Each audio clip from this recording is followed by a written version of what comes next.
Assalamualaikum warahmatullahi wabarakatuh. Selamat pagi, salam sejahtera buat kita sekalian.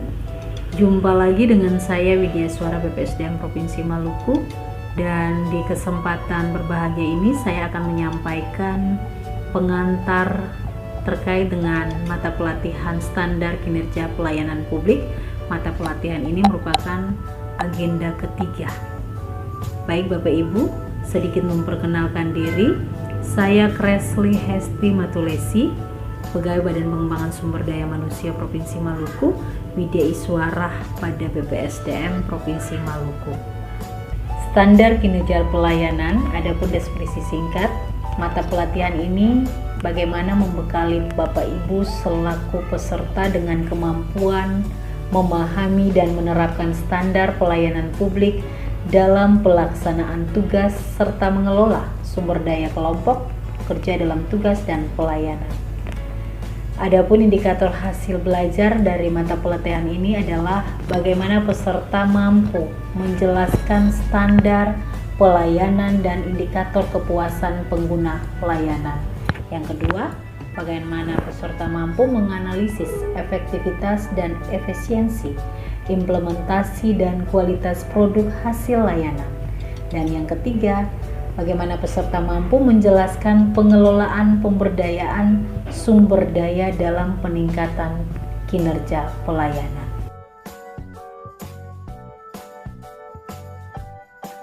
Mengapa pelayanan publik?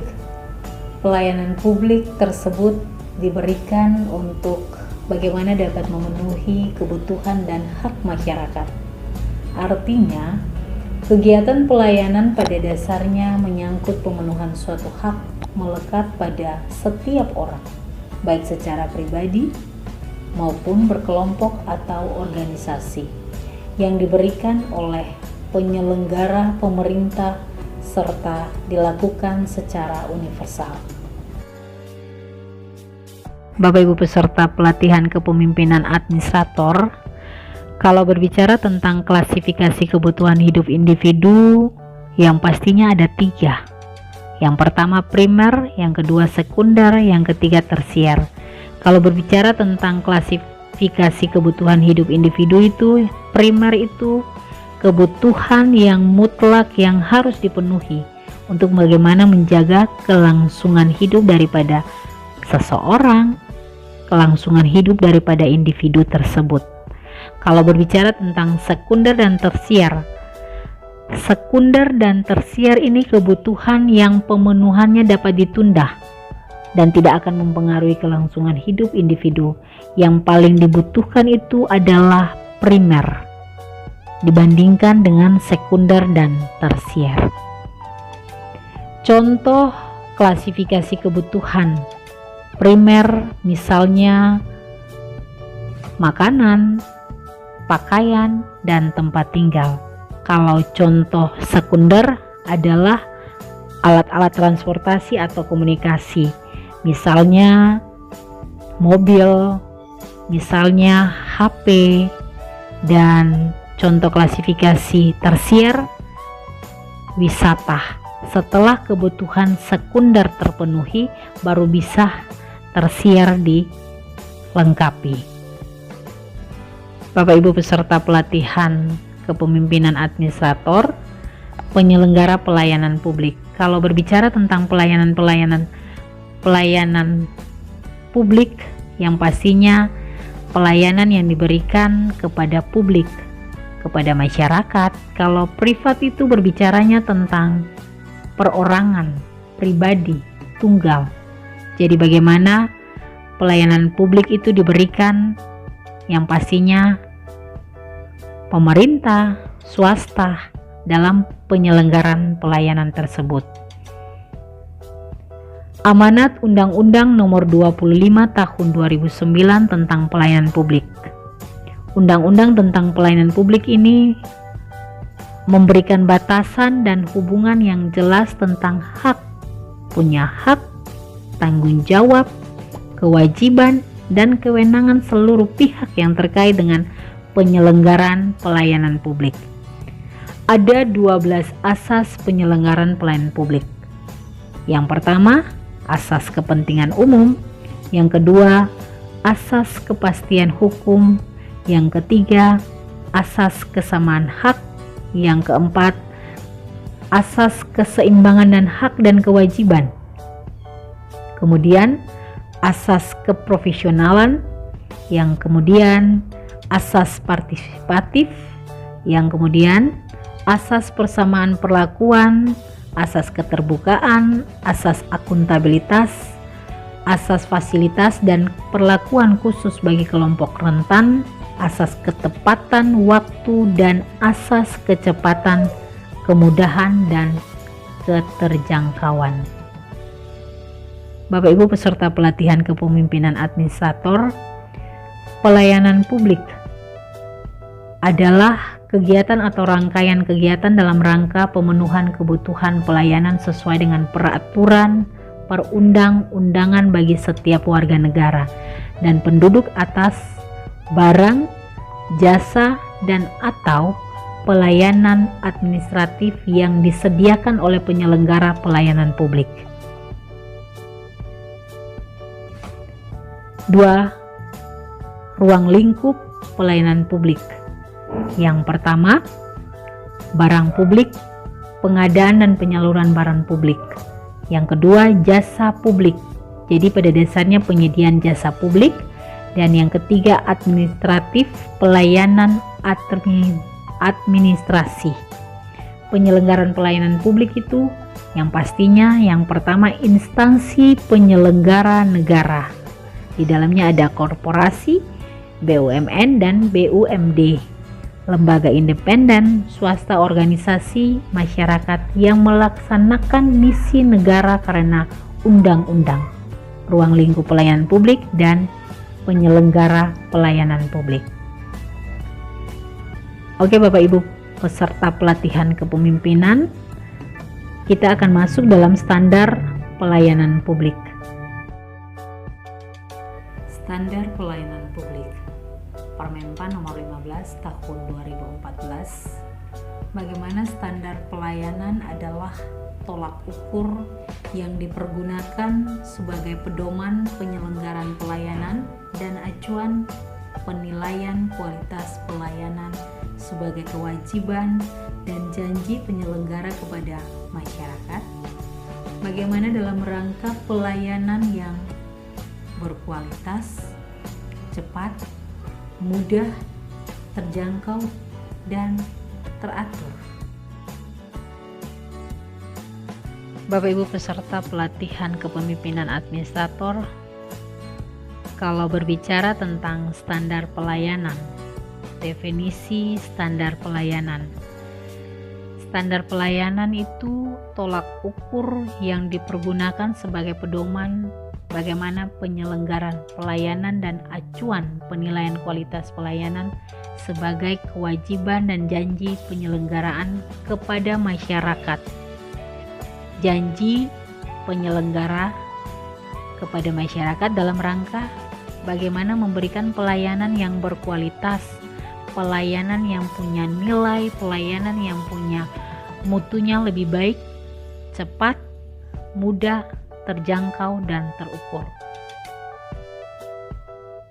Kalau berbicara tentang penyelenggara, setiap institusi penyelenggara negara atau korporasi, lembaga independen yang dibentuk berdasarkan undang-undang untuk kegiatan yakni dan badan hukum lain yang dibentuk semata-mata untuk kegiatan Yanling ini.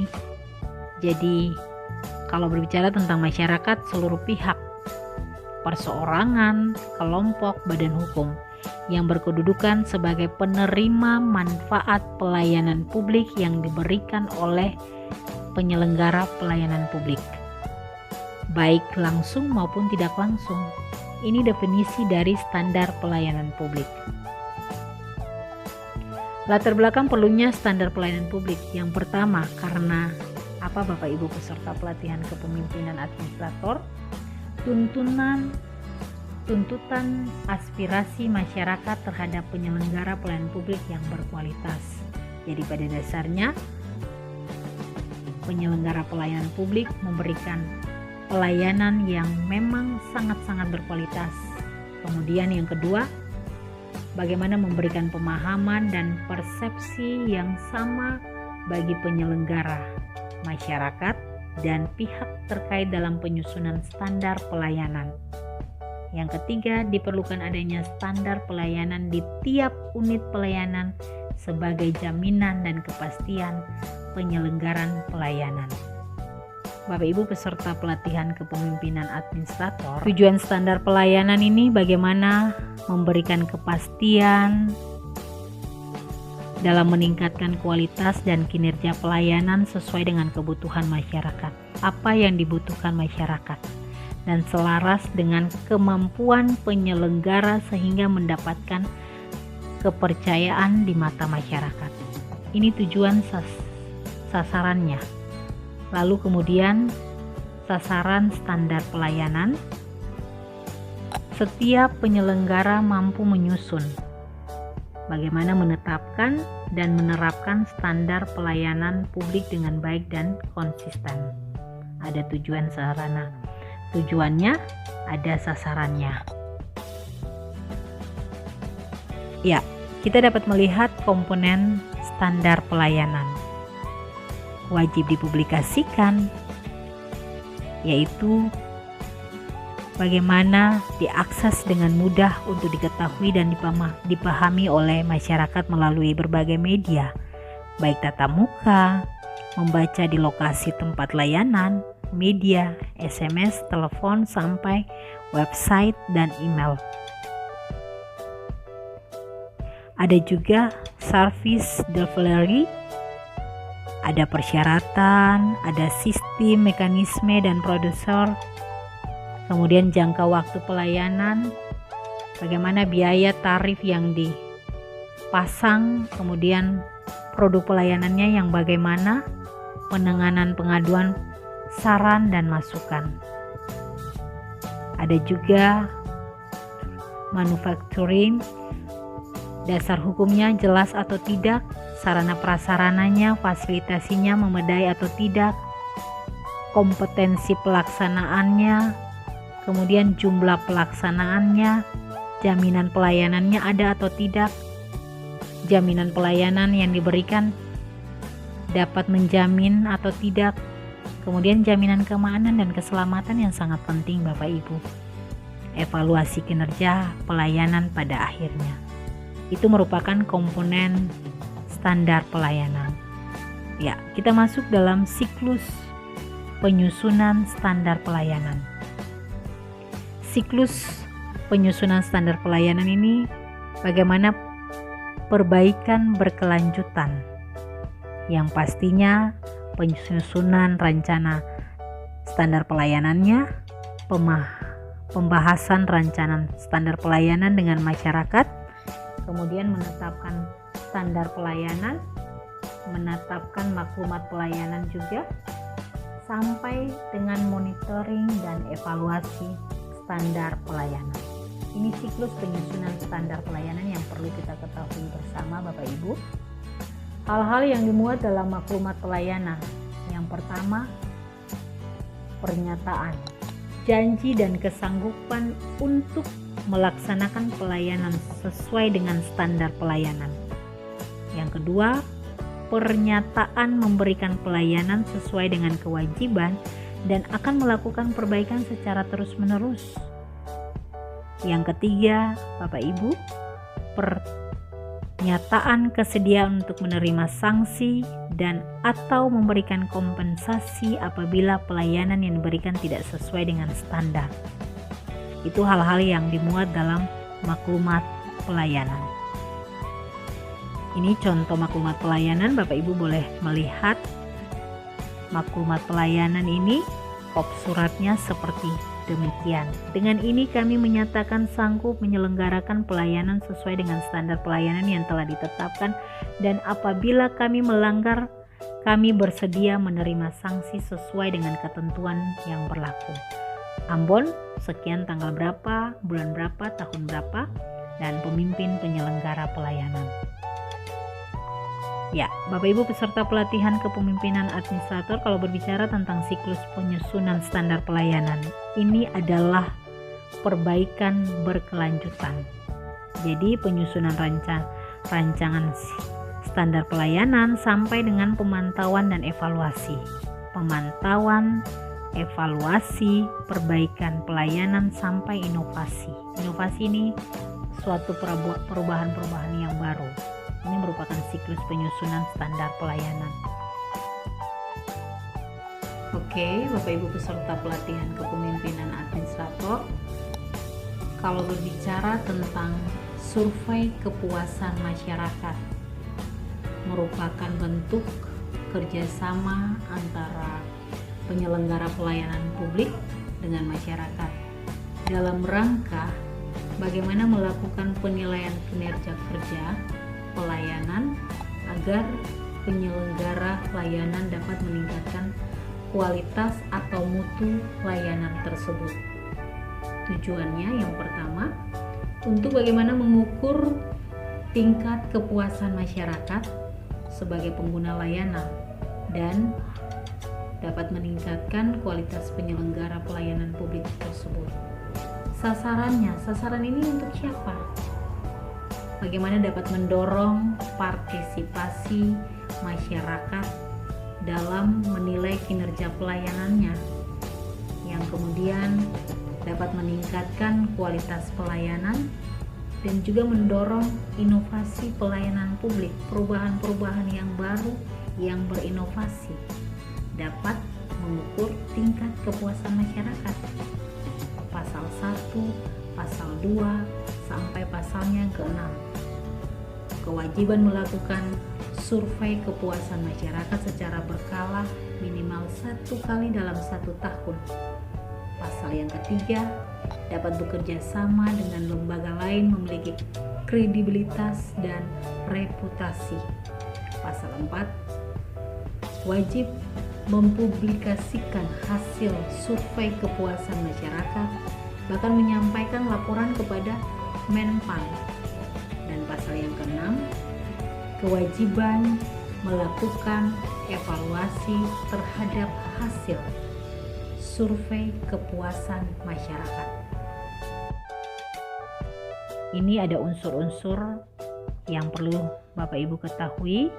Yang pertama, persyaratan, sistem, mekanisme, dan prosedur, waktu penyelesaian, biaya tarif, produk, spesifikasi, jenis pelayanan, kompetensi pelaksanaan, perilaku pelaksanaan, sampai dengan sarana dan prasarana yang perlu kita ketahui bersama. Ini langkah-langkah pelaksanaan yang perlu Bapak Ibu ketahui. Ada persiapan sampai pengumpulan data. Setelah pengumpulan data itu diolah, pengolahan data. Kemudian analisis hasil evaluasi sampai pelaporan dan publikasi. Ini merupakan langkah-langkah yang perlu kita ketahui. Bapak Ibu peserta PKA, berbicara tentang pengolahan sumber daya pelayanan publik, ada sumber daya pelayanan publik yang kita kenal ada 3. Yang pertama, aparatur sipil negara atau pegawai. Yang kedua, sistem manajemen pelayanan. Yang ketiga, sarana dan prasarana. Ketiga sumber daya pelayanan publik ini kalau sudah difasilitasi dengan baik, maka tujuannya dapat tercapai. Kunci peningkatan kualitas pelayanan, contohnya kita bisa lihat Bapak Ibu di rumah sakit. Perilaku wajib dalam melayani. Bagaimana dalam melayani, merespon cepat, punya senyum, ramah, sabar, mampu meredam emosi, punya disiplin, ketika melayani itu dengan tulus, bisa mendengar apa keluhan, dan peka saling menghormati, dapat membantu, dan juga Bapak Ibu peserta pelatihan PKA tidak segan mengucapkan maaf atau terima kasih.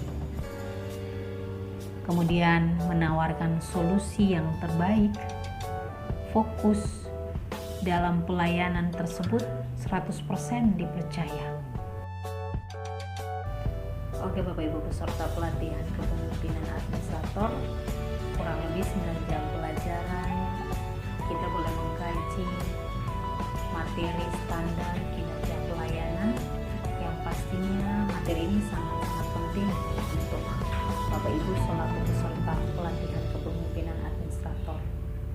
Dan saya punya kata-kata motivasi, izinkan buat kita bersama untuk memberikan pelayanan yang nyata. Anda harus menambahkan sesuatu yang tidak dapat dibeli atau diukur dengan uang, yaitu ketulusan dan integritas. Assalamualaikum warahmatullahi wabarakatuh. Selamat sore, salam sejahtera buat kita sekalian. Sekian dan terima kasih.